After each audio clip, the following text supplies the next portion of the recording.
Welcome to The Faithful Steward. This is a podcast all about sharing biblical wisdom and practical insights in order to help church leaders pursue and teach financial freedom as part of Christian discipleship. We believe this is a spiritual conversation, and this is a place where the church needs to lead the way in order to move our communities forward in how we steward God's resources. I'm your host, James Lenhoff, and I am so passionate about this conversation and helping leaders have the confidence to step into it. We believe that if we help people thrive financially and grow spiritually, it changes everything. And I am so excited to join you on this journey. This podcast is brought to you by Good Sense. If you'd like more information about what we're up to, you can go to our website at goodsensemovement.org. All right, let's get started with today's conversation. Today we're going to talk about the age-old question, can money buy happiness? And now we know the answer to that question that we're supposed to say is no, of course not. Money can never buy happiness. Money is not where happiness is found. Money doesn't buy happiness. Here's the problem, though. It does. To some degree, we've all experienced the fact that there is a jolt of enjoyment and delight and happiness that happens when we spend money on something that we want. And so the frustrating thing about this question is that we answer it in a way that people who have experienced some sense of momentary, fleeting, to be sure, happiness when they have spent money, we know that that the experience is happiness, and yet we tell ourselves money doesn't buy happiness. And so we're going to talk through that. Why is it that we have experienced happiness before, and yet we're telling ourselves money doesn't buy happiness?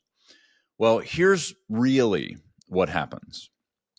The research is telling us that there is a point where money does buy happiness. There is a level of stability and comfort and overall confidence that a certain amount of money buys. And the amount that threshold depends on the study that we look at. Some say it's $75,000 in household income. Some say it's more or less than that. But the bottom line is that for the initial levels of income that we experience, there is an experience of happiness that we are buying with that money.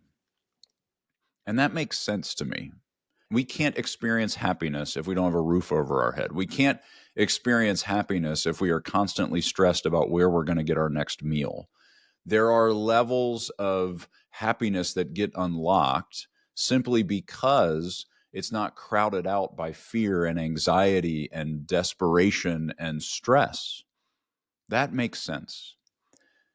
And most of the time, we experience some level of that happiness in what really would be better called contentment, steadying our minds, being in a position where we are not constantly worrying and fearful. We would maybe call that happiness, but it's probably better termed contentment. The thing that's really interesting is that there is a very obvious diminishing benefit to more money in terms of that measure of happiness. All of those studies, no matter where they draw the line to say the level of happiness that we achieve, whether that's at that $75,000 or $100,000 or $50,000, those levels all show that once you get beyond that number, the amount of happiness, quote unquote happiness, that each additional dollar buys you is less and less and less.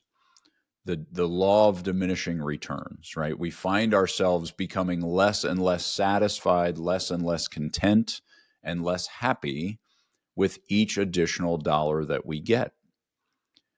And that, to me, is really fascinating because there's a point, I think, where we move from that level of contentment and I'm going to be okay to now a level of discontent. I need to continue to keep up with the Joneses, to buy more stuff, to finance a lifestyle that I can't afford. And now we're adding back into that equation anxiety, fear, and discontentment.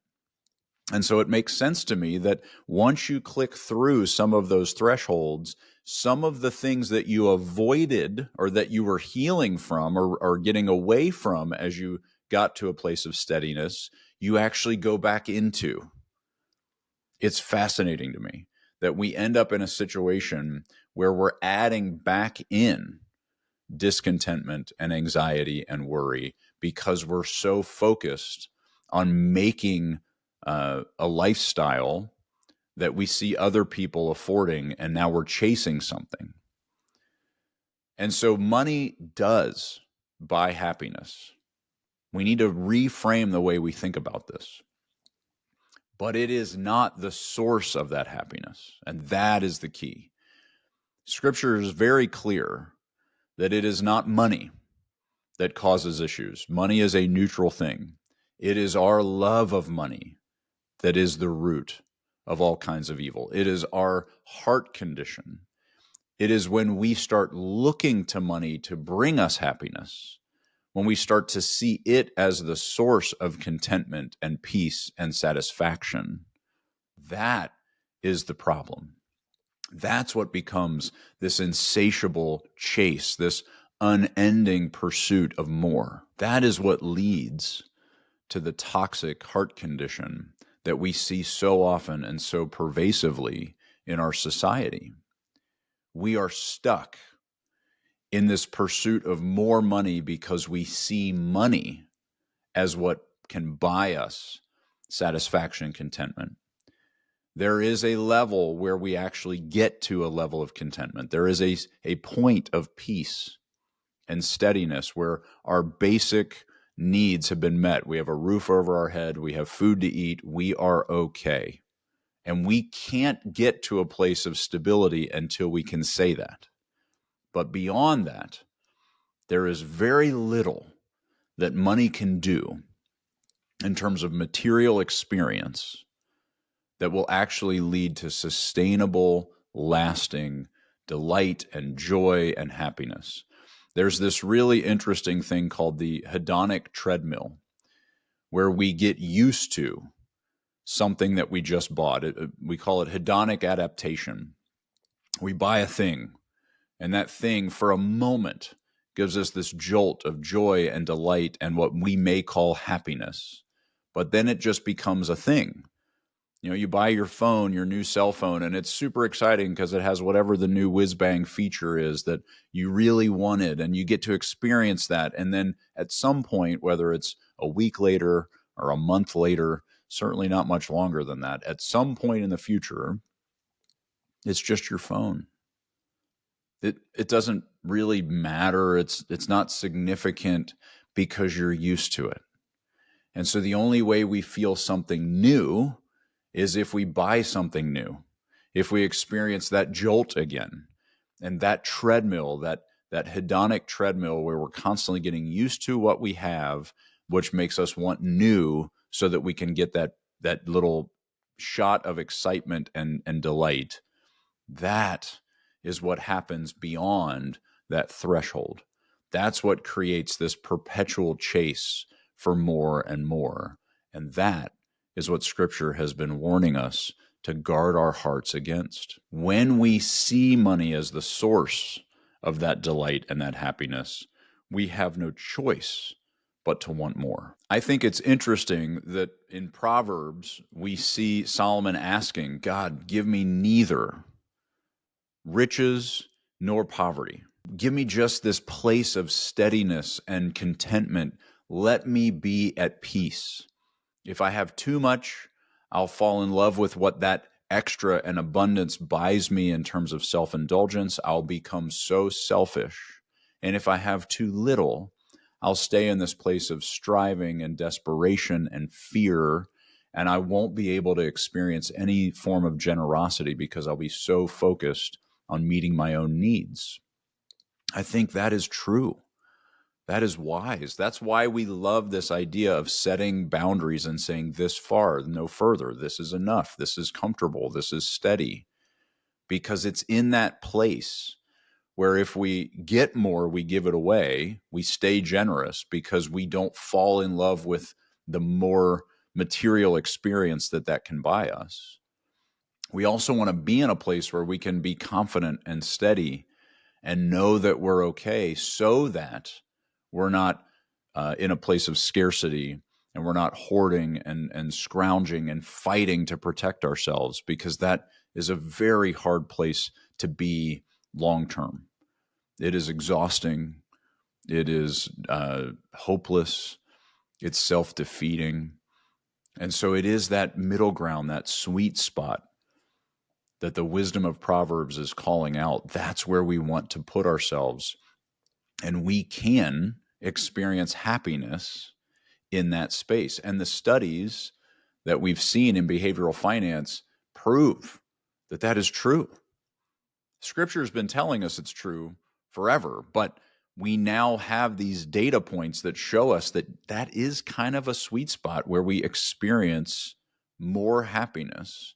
If we go through that place, if we get beyond those levels, we actually inject the things that we escaped in the first place, and it comes back. So let's talk about how money can bring us to a place where it gets in the way of true happiness.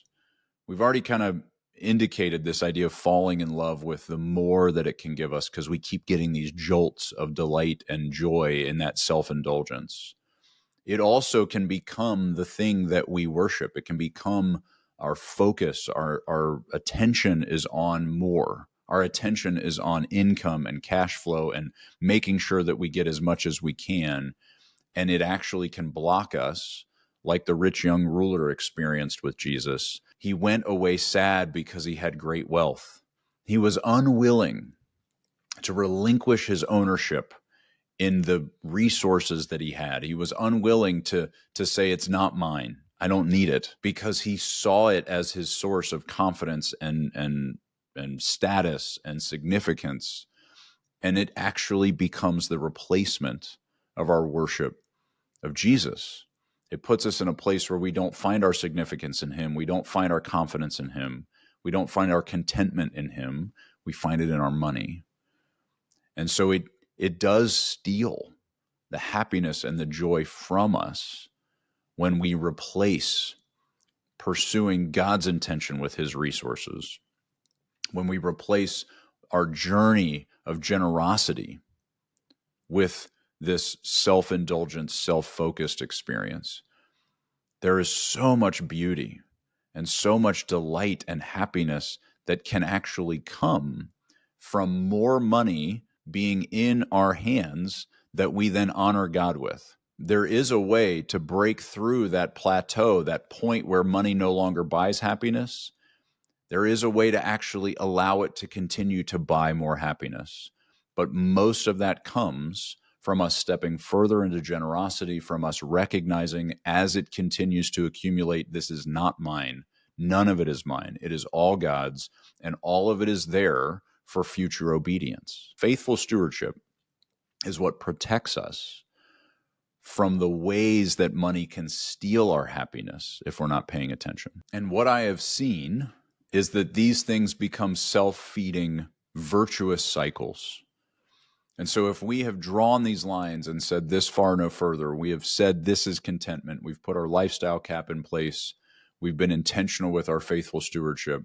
One of the things that's really interesting is that state of contentment a lot of times leads to more resources. We show up in a way that is peaceful and steadied and content, and we end up being more effective in our work because we're not anxious and worried. We're not striving and fighting to grab more. We're just allowing it to come our way. We show up with a sense of joy and delight, and so we're not medicating, overspending, and making ourselves feel better by buying more stuff, because we don't need to do that. And so we end up accumulating more resources because it's not going out the door to buy more things to medicate our unhappiness. That's how it becomes self-feeding. It puts us in a position where our delight and our happiness and our contentment leads to more delight and happiness and contentment. We break that cycle where we have a law of diminishing returns, we actually end up expanding and growing the impact that we can make by honoring God with his resources. And so when we are asking ourselves, can money buy happiness? We need to change the way that we think about that question. Yes, it can. And putting boundaries in place, allowing ourselves to find that place of contentment and then stay there, buys even more. It opens us up to even more happiness and delight and joy as we step further into generosity, as we step further into faithful stewardship and further into future obedience. We actually get to experience the more that God has for us, rather than just spending more in this relentless pursuit of that shot of delight and joy that doesn't last. Sustainable happiness is found only in him and honoring him with his resources. And we want that outcome for ourselves, for our communities, for the cities that we are ministering to. We want to help people recognize that this relentless pursuit is exhausting and self-defeating. But a pursuit of faithful stewardship is actually self-feeding in a virtuous way. It actually creates and unlocks the freedom and the joy and the delight that we're looking for in these material experiences. It unlocks for us more shared experience, more delight in community and connection. And that is where we find this sustainable, growing happiness that lasts.